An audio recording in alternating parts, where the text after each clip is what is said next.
आपने कभी ऐसे बाघ के बारे में सुना है जो तेंदुए की तरह पेड़ों से छलांग लगाकर लोगों पर हमला करता था? मिट्टी से बने घरों के दीवारों को चीर कर घरों में घुस जाता था, या किसी तालाब के किनारे तक घंटों तक रुक कर किसी का इंतजार करता जब तक कि वहां कोई आ न जाता। दोस्तों, आज मैं जिम कॉर्बेट साहब द्वारा लिखी एक ऐसे ही आदमखोर की कहानी आपके सामने प्रस्तुत करने जा रहा हूं, जिसका नाम है नारायण घाटी का आदमखोर। साल था 1923, 1923। उत्तराखंड की पहाड़ियों के बीच बसी नारायण घाटी, जहां चीड़ के जंगल, ठंडी हवाएं और दूध के रंग से बहते झरने थे। जहां की सुबहें सजीव, दोपहर शांत और रातें रहस्यमयी होती थी। लेकिन इस घाटी पर एक साया मंडरा रहा था, एक ऐसा साया जिसने 6 महीनों में 14 लोगों की जान ले ली थी। यह कोई आम बाघ नहीं था, यह एक आदमखोर बाघ था जो हर बार नए तरीके अपनाकर हमला करता था। गांव वालों के अनुसार इस बाघ के अंदर मानवीय बुद्धि क्षमता आ गई थी, मतलब यह बाघ इंसानों के सोच को पढ़ सकता था। नारायण घाटी के बंचुरी नामक गांव में एक छोटी सी झोपड़ी, जिसमें 12 साल का माधव और उसकी मां गुलाबी देवी बारिश से बचने के लिए अपने रसोई घर में चूल्हे के पास बैठी थी। अचानक रसोई की दीवार से कुछ भारी टकराता है और अगले ही पल एक बाघ रसोई की दीवार को फाड़ते हुए अंदर घुसता है और माधव की मां को कंधे से पकड़कर सीधे जंगल की तरफ लेकर भाग जाता है। राघव की मां चिल्लाई, हाथ पांव इधर उधर मारते ही रह गई, लेकिन बाघ उनको लेकर चला गया। यह देखकर माधव कांपता रह गया। अगली सुबह माधव के मां का सिर एक पेड़ की जड़ में मिला, बाकी पूरा शरीर गायब था। यह देखकर पूरे गांव में डर का माहौल बन गया था। उसके 2 हफ्ते बाद पूरे गांव में शांति बनी रही, कोई दुर्घटना नहीं हुआ और गांव वाले सोचने लगे कि शायद अब बाघ वापस चला गया है। दोस्तों, हम इंसान ऐसे ही होते हैं। जब हमारे आसपास कोई रिसेंटली घटना हुआ रहता है तो हम उसे ध्यान में रखते हैं और अपने आप को प्रोटेक्ट करते हैं, अपना बचाव करते हैं। लेकिन जैसे ही वह घटना 10 से 12 दिन का होता है, हम उसे भूल जाते हैं। हम पहले की तरह यूज्ड टू हो जाते हैं, फिर से अपने काम धंधे में लग जाते हैं। उसके बाद 15 दिन बाद घाटी के पास गांव चिड़ौली के 3 महिलाएं सुबह सुबह नदी से पानी भरकर लौट रही थी।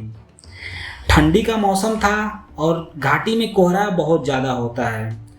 उन महिलाओं में से सबसे पीछे एक सरला नाम की महिला चल रही थी, जो चलते चलते ही अचानक रास्ते में से ही गायब हो गई। आगे की 2 महिलाओं को एक हल्की सी गुर्राहट और किसी के नीचे गिरने की आवाज़ आई थी। जब वे पीछे मुड़कर देखी तो उनको सरला गायब मिली, उनको सरला दिखाई नहीं दी और सरला की जगह कुछ दिखा तो कुछ खून की बूंदें और एक जोड़ी चप्पल। बाघ ने इस बार कोहरे का इस्तेमाल कर कर अपना शिकार किया था। उसके 3 दिन बाद नारायण घाटी के आखिरी छोर पर बसा एक गांव ढोली, धनीराम अपने पत्नी के साथ खेतों में काम कर रहा था। पास में ही एक बड़ा सा पीपल का पेड़ था। पत्नी बैलों को पानी पिलाने के लिए खेत के दूसरी तरफ नाद में लेकर गई थी और धनीराम वही पीपल के पेड़ के नीचे ही हलों पर लगे रस्सियों को खोल रहा था। तभी अचानक से उसके ऊपर एक बड़ी सी छायादार आकृति गिरी। बाघ तेंदुए की तरह पेड़ पर घंटों तक इंतजार किया था और जैसे ही मौका मिला धनीराम के ऊपर कूदकर उसकी गर्दन तोड़ दी। दोस्तों, यहाँ मैं आपको बता दूं कि अमूमन जो टाइगर होते हैं वो पेड़ों पर ज़्यादातर नहीं चढ़ते, पर इस आदमखोर ने तो पेड़ों पर चढ़कर लोगों पर हमला करना शुरू कर दिया था। और अगला हमला इस आदमखोर ने तब किया जब एक परिवार शादी से लौट रहा था। बैलगाड़ी में गीत गाए जा रहे थे, महिलाएं हंस रही थी, ठिठोली मार रही थी। तभी बैलगाड़ी मुड़ान पर एक झाड़ी के पास पहुंचती है। झाड़ी में से तेज गुर्राहट आती है और एक बाघ निकलता है जो सीधे बैल के गर्दन पर जाकर झपट जाता है और अगले ही पल उसने बैल के गर्दन को तोड़ दिया। अब टाइगर बैल को छोड़कर बैलगाड़ी पर सबसे पीछे बैठे रामलाल पर उछलकर एक झपट्टा मारता है, जिससे रामलाल नीचे जमीन पर गिर जाता है। तब आदमखोर रामलाल के गले को अपने जबड़े में दबाता है और जंगल की तरफ लेकर भाग जाता है।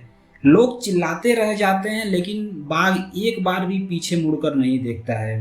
दोस्तों, यह आदमखोर इस तरह की आदमखोरी तक पहुंच गया था जो जानवरों के खून का नहीं बल्कि इंसानी मांस और खून का प्यासा बन चुका था। और आने वाले कुछ दिनों में इस आदमखोर ने 13 लोगों को अपना शिकार बना लिया था, जिससे गांव वाले बुरी तरीके से डर गए थे, पूरे तरीके से सहम गए थे। इतने डर गए थे कि वे दिन में भी अपने घरों से बाहर नहीं निकलते थे। किसान खेतों में जाना बंद कर दिए थे। वे घर में ही खाना बनाते खाते और शौच के लिए झाड़ी या जंगल में भी नहीं जाते थे। वे अपने घर के अगल बगल ही शौच कर लिया करते थे, जिससे पूरे गांव में बीमारी फैलने लगी थी। तब गांव का मुखिया और 6-7 आदमी गुट बनाकर ब्रिटिश अधिकारियों के पास नैनीताल पहुंचते हैं और सारी घटनाएं के बारे में बताते हैं। तो ब्रिटिश अधिकारी उल्टे इन पे गुस्सा होकर बोलते हैं कि इतना सब कुछ हो गया और आप हमें आज बता रहे हो।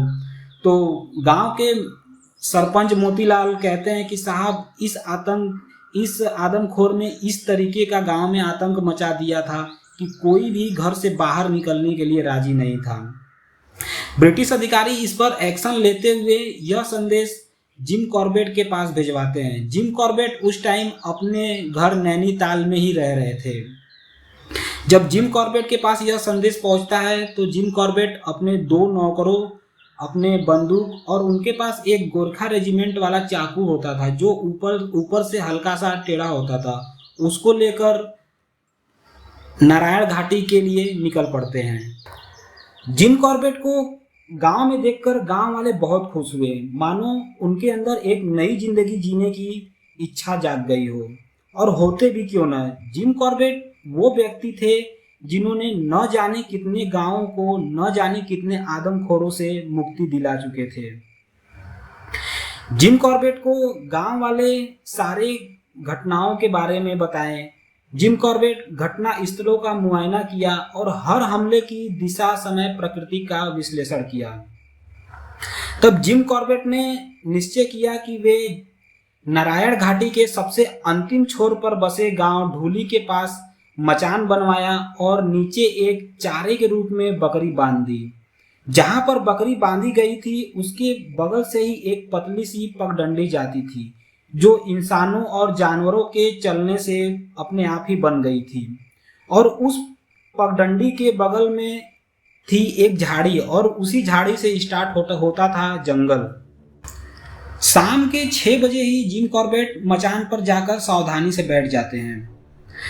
रात के तकरीबन 11 बजे जिम कॉर्बेट देखते हैं कि बकरी एक ही दिशा में पिछले कुछ मिनटों से लगातार देख रही है और अपने रस्सियों को तोड़ाने की कोशिश कर रही है। दोस्तों, ये जो बकरी या पालतू जानवर होते हैं, किसी भी बड़े जानवर की, जैसे लेपर्ड हो गया, बाघ, चीता, इनके मौजूदगी का एहसास उनको पहले ही हो जाता है। अब टाइगर झाड़ियों में से निकलकर नीचे जमीन पर अपने दोनों हाथों के साथ कंधों को झुकाकर क्राउचिंग मोमेंट में बैठ चुका था और जिम कॉर्बेट भी उस आदमखोर को देख चुके थे। आदमखोर जैसे ही बकरी पर जंप मारने के लिए कूदता है, एग्जैक्टली सेम उसी टाइम पर जिम कॉर्बेट भी ट्रिगर को खींच देते हैं। दोनों समय जंप मारना और ट्रिगर गोली चलने का समय एक ही होने के कारण गोली वहीं जमीन पर जाकर धंसती है जहां कुछ समय पहले आदमखोर क्राउचिंग मूवमेंट में बैठा था। गोली की आवाज़ सुनकर आदमखोर हवा में ही हल्का लड़खड़ाता है और बकरी से पहले ही जमीन पर कूद जाता है। फिर वो मचान की तरफ जिम कॉर्बेट को देखता है और पीछे की झाड़ियों में तेजी से वहां से भाग जाता है। अब जिम कॉर्बेट समझ गए थे कि आदमखोर और भी सतर्क हो गया होगा और उनकी खोज जारी थी। तभी एक दिन नारायण घाटी के बीचों बीच बसे एक गांव सौंड में दो बच्चे आम के पेड़ पर ढिल्ला मारते मारते हुए आम तोड़ रहे थे। एक ढिल्ला आम को लगता है और आम पेड़ के पिछले भाग में जाकर गिरता है। जब वो बच्चा आम को उठाने के लिए जाता है तभी आदमखोर निकलता है और बच्चे को गले से पकड़कर उठाकर लेकर भाग जाता है।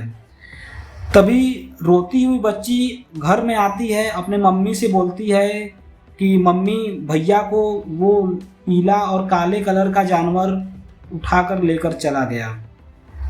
जब यह खबर जिम कॉर्बेट को पता चलता है तो जिम कॉर्बेट आते हैं। जमीन पर गिरे खून और पत्तों पर लगे खून का पीछा करते करते जिम कॉर्बेट लाश के पास पहुंचते हैं तो देखते हैं कि वहां सिर्फ बच्चे का एक हाथ का पंजा और नाखून बचा है, जिससे जिम कॉर्बेट समझ गए थे कि लाश पूरा खा जाने के कारण अब आदमखोर का यहाँ आना मुश्किल है।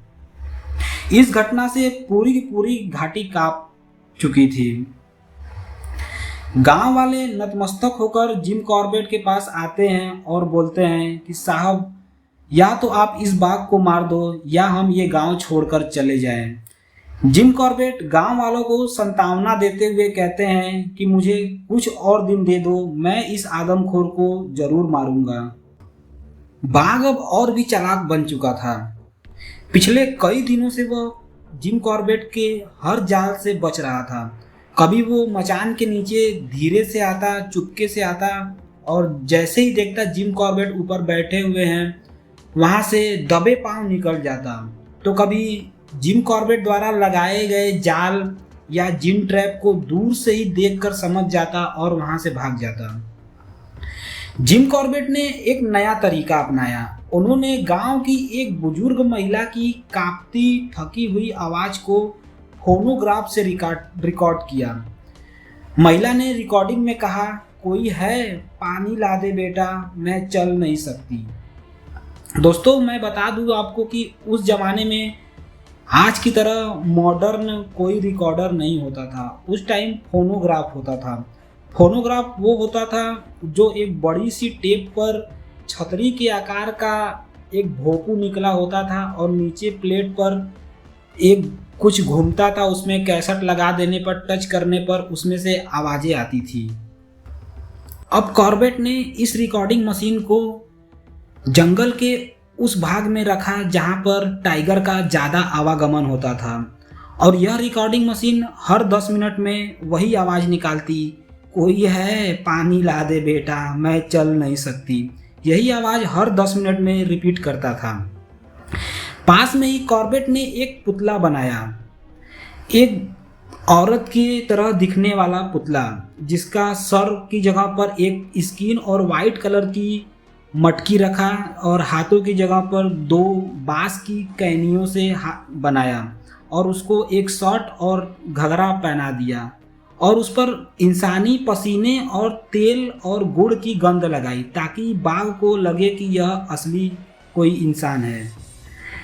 कॉर्बेट ने इस बार मचान नहीं बनाया और ना ही पेड़ पर बैठे, बल्कि वो 20 मीटर की दूरी पर एक छोटे से टीले के ओट में एक गड्ढा खना और अपने पीठ तक अपने आप को उस गड्ढे में घुसा लिया और अपने बाकी कंधे और हाथ के जगह पर ऊपर से चरी के पत्तों को बिछा लिया। रिकॉर्डिंग हर 10 मिनट में रिपीट होने लगी। तकरीबन 1.5 से 2 घंटे बाद बाघ उस एरिया में आ गया और धीरे धीरे पुतले की तरफ बढ़ने लगा। अपने पैरों को वो ऐसे धीरे धीरे रख रहा था जैसे किसी को पता न चल सके कि पुतले के पीछे कोई आ रहा है।